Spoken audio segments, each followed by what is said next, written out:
Hey guys, it's Homeward here. Alright, and now continuing with my reviews for my picks for the top 10 best live action Disney movies. Now here I am to review my choice for number 4, which is Homeward Bound, The Incredible Journey.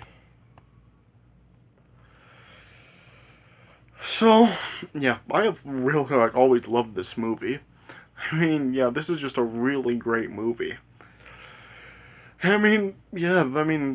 Just like I said with Honey I Shrunk the Kids, how well that was one of the movies on this list that I really watched the most when I was since I was a kid. This is another one of those movies. Like I've watched this movie a lot since I was a kid too. I mean, I watched this movie like countless times growing up. I mean, I really have loved this movie always. Yeah, this movie was a remake of like Disney's 1963 film The Incredible Journey, but I really haven't actually watched that movie at all. Like I really have never seen that movie, so I really don't know like how good or how bad that film is. But yeah, I watch this film a lot of times and I really do love it.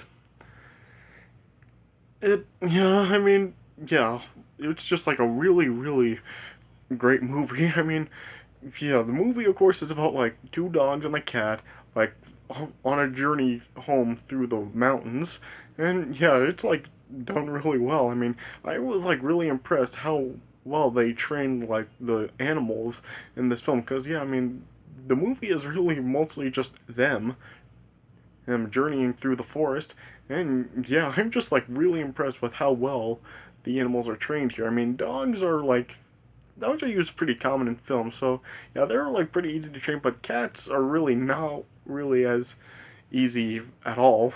So yeah, but I'm really impressed that they were able to train the two dogs and the cat to do the things they do in this movie. And yeah, considering that most of the film is really just them, that's really impressive. Like with like Air Bud as well, they did train like Buddy to do a lot of stuff they did. Like he still had like a lot of humans around, like to interact with. Like it's it wasn't really just like him alone in the film for a majority of it, but here it is like Chance, Shadow, and Sassy in this film. It's really just like mainly on them, and yeah, they're mostly on their own throughout a majority of this movie. So yeah, it's really impressive that they were able to like pretty much do the entire film with only them in it and like train them to do everything they do in this movie. Like it's really impressive. And yeah, also of course like has a lot of live action actors in it, like actual humans. And I guess they do alright in this film. Like it has Robert Hayes, Kim Greist, Gene Smart, and yeah, it has like some other actors in it too. And yeah, I guess they do alright in here, but yeah, uh, the major yeah, the movie is mostly like set around Shadow, Chance, and Sassy in this film. So yeah, they're really like the real big highlight of the film. Really, what the film is mostly known for. Yeah, I really have always loved this movie, as I've said. I mean, watched it a lot as a kid, and yeah, even like when I was in elementary school, like whenever we would watch movies, like this film was like put on like a lot of times. So yeah, yeah. So yeah, this was like a film that a lot of people really seem to enjoy, and yes, this is just like a really great film. I would give this film probably 3.75 stars out of 4 once again. And I'm just gonna say, like, this is the film that I have, like, my film that I have just been waiting the most for Nostalgia Critic to do a Disney Summer review on. Why he hasn't done one for this movie yet, I will never understand why. I mean, I really just feel like it's really unacceptable at this point that he hasn't reviewed this film. Like, he really needs to get this film done in a Disney Summer review. I mean, it's been too long. He should have done this in 2013 when he did review like the most well-known live-action movies. Yeah, he should have done it since then, and it's just unacceptable that he's done 3 more years of Disney Summer and he still hasn't gotten through this yet. So yeah, completely unacceptable right there. And he had better review this movie soon in Disney Summer. Yeah, yeah, but yeah, like I said, really great film, a really enjoyable plot through and yeah, it does have like some like kind of like dramatic scenes in it, like can really kind of like sends some chills down people's spines, and like really scenes that may be kind of hard to watch. Like there's like the scene where Sassy like gets swept up in the water on her, and they like lose her. And there's also like the scene around the end of the movie where like Shadow falls into the mud pit and just really doesn't have any faith in himself. And that was just like hard to watch. And there are just like a few other scenes that really are like that, and really are kind of like hard to see really. And yeah, there are like other parts in the film where people can really get emotional and kind of get choked up at it, especially like in the ending of this movie. Yeah, and yeah, there are a few other scenes that could get people like kind of emotional too, like the scene where the family is leaving the pets at the ranch and stuff.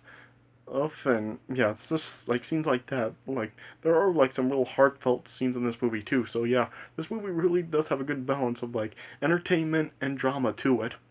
So yeah, it is definitely like really great for that, and I just really do enjoy this film a lot. And of course, like three voice actors in this movie do really well. Yeah, I mean Chance, Shadow, and Sassy. Yeah, Chance is voiced by Michael J. Fox, of course. Sassy is voiced by Sally Field, and Shadow is voiced by Don Emek. Is that how it's pronounced? Yeah, and they all do really great jobs at providing the voices for the three animals. And yeah, really like what I really like about this with when they talk is that it's not like some like dumb CGI like we see a lot of times now, where like the animals' mouths are animated when they talk. And they're just animated to match the voices and stuff. Yeah, I like how they really don't do it like that, and really like you never actually see like the animal's mouth really move when they talk, uh, and stuff. Like they don't actually talk with their mouths. It's just like you hear their voices, but it's not coming from their mouths. It's like they're like you doing it like telepathy style, which yeah, I really like that they do it that way instead of like animating the mouths to make them talk. So I'm glad to see them do it like that. So yeah, definitely like this film does have a lot of things that I really do like about it, and I'd say it definitely does belong in this spot. So yeah, just a really really great film all around. All right, so I've rambled on for kind of a little while, so yeah, let me just get right into the review. Alright, so the movie opens up with like Chance just like narrating a little bit, introducing himself, and he was talking about like how when he was really young he was abandoned, and he was just like roaming through the streets, and he was eventually like captured and put in the pound. But then like he then just says he doesn't want to talk about that and just wants to talk about after that when he has a second chance and his name. And he just talks about how there was a family that saved him and adopted him and brought him home with them. And it's showing that like Chance is like not really like really open to being part of the family, but he still says like it's a lot better than living at the pound. And it's showing how Chance is not really like a bad dog, but he is really like really mischievous and kind of naughty at times. Yeah, how he really like chews up a lot of stuff, and yeah, he kind of like also eats food and stuff like. And it shows like during a wedding with like the mother and father of the owners of Shadow, Chance, and Sassy, Bob and Laura are getting married. And yeah, Chance also introduces the three owners. Yeah, there's of course like there's Hope, who's the girl who owns Sassy. There's Chance's owner, Jamie, who's the youngest of the three, and also there's Peter, who's Shadow's owner. And yeah, it's just showing how Chance is just kind of like really like trying to get to the food for the wedding, and like Shadow was just like watching Chance to make sure that he doesn't do anything like that. And like once Chance sees the cake, he tries going for that, and then like he eventually does like uh, start eating up the cake in front of like everybody there. Yeah, and yeah, it's also like talks about how the family has to go to San Francisco because the father, Bob is like he has like some kind of temporary work there, and so they have to go to San Francisco for a while, and the pets are gonna be left at like a ranch of a family friend and Kate, yeah. And so, yeah, overnight they then like end up traveling to the ranch, and then yeah, they end up like leaving the animals there, and yeah, showing like the kids were kind of like just upset about having to leave the animals there, especially like Hope and Peter leaving Sassy and Shadow there.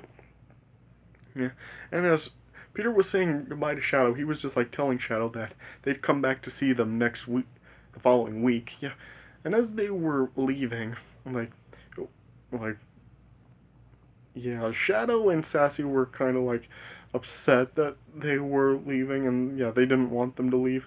And yeah, Chance like felt that he was just being abandoned again, like what happened to him before. But then, like as they were leaving, the parents were just telling the kids that they can't come back the next weekend because they just couldn't come back every single weekend, and so yeah, then they agreed that they would come back in 2 more weeks to see the animals. Yeah. And then it's just showed like on the like ranch, Chance was like really enjoying himself. Like he was just like exploring it and like messing around with some of the animals. Like he was trying to chase around with the chickens.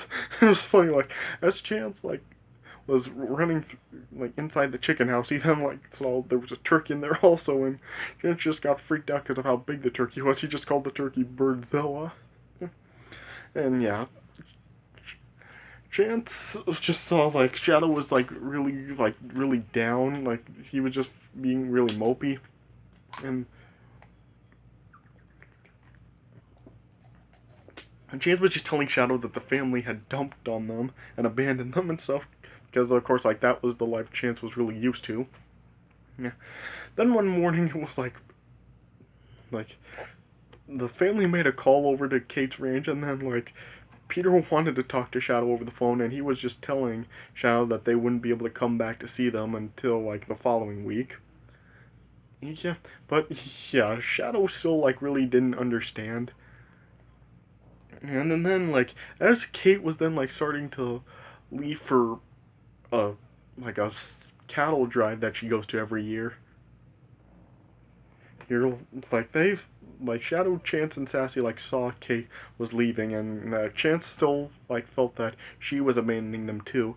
And then like Shadow, because like he didn't understand what Peter was saying before, he just like still thought that the family was still coming, and as they weren't, and Shadow was just feeling that maybe something had happened to Peter.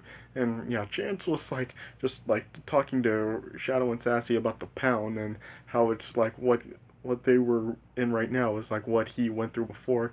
But yeah, Shadow was just like not believing Chance and just didn't feel that the pound existed. And then yeah, Shadow then just decided that he was gonna go back home to see Peter himself. And so then Shadow jumped over the fence. Henson left, and then Sassy followed. And at first, Chance like wasn't gonna go, but then like the turkey then appeared again. And then that's when Chance then jumped the fence and went with them. Yeah. And then yeah, Shadow, Chance, and Sassy then set off on their journey home, and then yeah, Shadow then just led them over the mountain and to go home, and then yeah, it was just showing them that they were and then just journeying through the wilderness, this over the mountains to go back home. Yeah. Yeah. And then when eventually like they came into like a river, and there was really no other way to cross it but to swim across, and so then like Chance and Shadow then just swam through like a gentle part of the river, but Sassy didn't want to swim because she didn't want to get wet, so then she was just trying to find a pathway through the river, and then she like found some like rocks and just pieces of wood like in a pathway that led across the river, and then Sassy was starting to walk through there to cross, but then eventually then just the like wood just ended up like falling apart, and then Sassy got swept up in the water, and then yeah, Shadow and Chance tried to save Sassy, but they couldn't get to her in time, and Sassy ended up going down a waterfall, and then it was just showing that she was nowhere to be seen.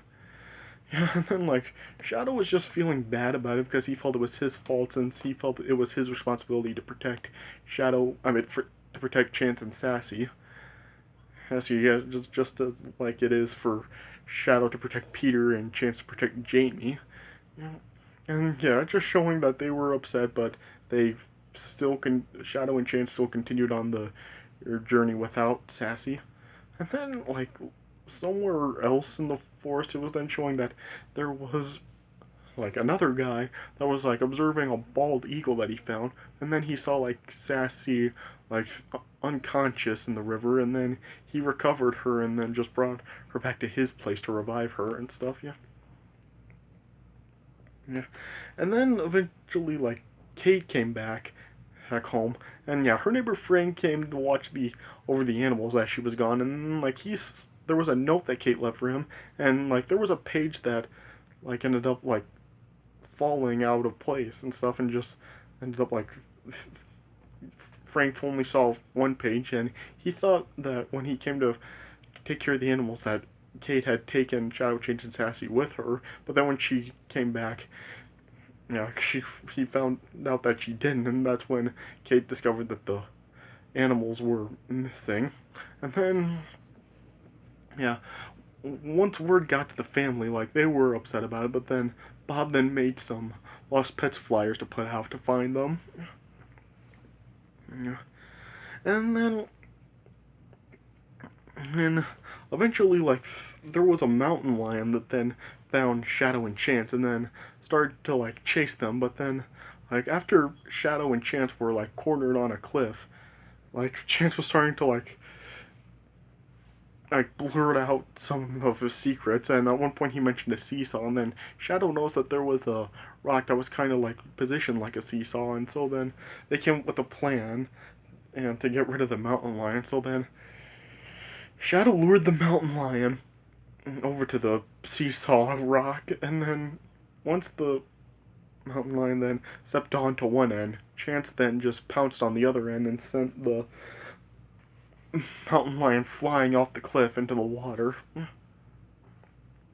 And then Sassy then could hear Shadow and Chance barking in celebration. Then she followed the noises, and then she found Shadow and Chance again, and then they reunited with each other. And as they were continuing in their journey, Chance then like saw a porcupine. And yeah, Chance was like trying to talk with it, but then eventually the porcupine just ended up whacking Chance with his tail, and then yeah, then there were like a bunch of the like quills like in Chance's face, yeah. And then like as the three of them were continuing, they eventually like came across a lost girl in the woods who we would later find out was named Molly. And then yeah, Shadow, Chance, and Sassy just stayed with her to uh, protect her and keep her warm. And then like during the night, it then like showed that there was a rescue team searching for her, including like there were some forest rangers as well as Molly's parents. Then the next morning, Shadow could hear the trying to look for her, and then Shadow then like led them to Molly, and then yeah, the parents then found her, and then there were also like the forest rangers who actually got one of Bob's flyers, and then yeah, they then like knew that they were the animals, yeah. And then they called Bob to tell him that they found the animals, and then yeah, all the family was of course like happy to find them, and then it was then shown that the Shadow, Chance, and Sassy were then like taken to an animal shelter, but Chance then just it reminded Chance of the pound, so then Chance started to go crazy. But then yeah, there were workers that were just like leashing up Chance and Shadow, and you know, Chance was like taken into like a medical room for medical attention to get the quills out of his face, and then like Shadow was just telling Sassy to run, and then Sassy just ended up bolting when she and for the trees and stuff, yeah. And yeah, Sassy eventually then like caught back up and found Shadow and set him free from the cage that he was put in. Yeah, and then yeah, it was just showing like there was that was tending to the quills in Chance's face and pulling them out. Yeah, and, like then like there was another shelter worker that was then like just chasing after them. And once like all of them got free, and then like they ended up like escaping the shelter by crawling under the fence. Yeah. And then it just showed then like the family then was then heading towards the shelter, and then once they arrived, they then learned that the animals got away. You know? And then Bob just like came to the conclusion that the animals just may be able to make it all the way back home. Yeah. And then they eventually then like found that they made it back to town, yeah. And they were crossing through like train tracks. But then eventually at one point, Shadow was like trying to walk over some old wooden boards, but then one broke, and then Shadow just fell down below into like a muddy pit, and like it ended up hurting his leg. Yeah. And Shadow and I mean, why do I keep saying Shadow? Yeah, Chance and Sassy were just trying to encourage Shadow to try to climb out, and yeah, Shadow tried to climb out, but he just kept slipping down. You know, and then yeah, Shadow just finally just decided that he was just too old and he can't make it. And then yeah, Chance tried to like jump down to the pit to try to just tell Shadow to try again, just trying to embrace him some more. But yeah, Shadow just like was still just saying that he couldn't do it, and yeah, it was time for Chance and Sassy to be on their own. And just cut back home, and then yeah, it showed them the family was just like outside playing, and then eventually they like heard a dog barking, and then yeah, Jamie and Hope could like recognize the bark, and they knew it was Chance, and then yeah, Chance then came running, and yeah, then like the family was like embracing with Chance, and then Sassy then came out, and yeah, Hope was reuniting with her, yeah. Yeah, and then like Peter was just waiting for Shadow to show up, but yeah, he didn't. And then yeah, Peter was just then like just saying that Shadow was just too old and it was too far of a journey for him to make it home. And yeah, Peter then was just turning around and starting to walk inside, but then it then showed Shadow then just limping up and limping up over like the hill that they were coming over. And then yeah, Peter then saw Shadow, and then yeah, they were then running towards each other. They're happy, yeah. Yeah, and yeah, everyone else was watching, and then yeah, Chance was then just narrating that Shadow's belief was really what got them home, and years really seemed to lift off of Shadow, and yeah, Shadow was now like a puppy again and reunited with his best friend, yeah. And then yeah, everyone then just went inside, but yeah, Chance was just like staying outside for a second, and yeah, Chance was just like ending his narration, and yeah, he was saying that he now had a family, and for the first time in his life, he was home. And yeah, Chance then ran in, and then yeah, he just was just like shouting turkey, because yeah, he could like smell like turkey that was for dinner. Yeah, and that's how the movie ended. So yeah, 3.75 stars out of 4. I mean, yeah, a really, really great movie, and yeah, this ending, like, it can really get people choked up. I mean, even watching this ending, it's still kind of got me a little choked up. Like, it's a really good emotional ending, really heartfelt ending too. Yeah, and yeah, everything else about this movie is like really great too, and yeah, just a really great movie all around. So yeah, definitely check this movie out if you haven't seen it before. Alright, so yeah, that does it for my review of Homeward Bound: The Incredible Journey. I hope you guys enjoyed this review, so yeah, thanks for watching, and I'll see you guys later.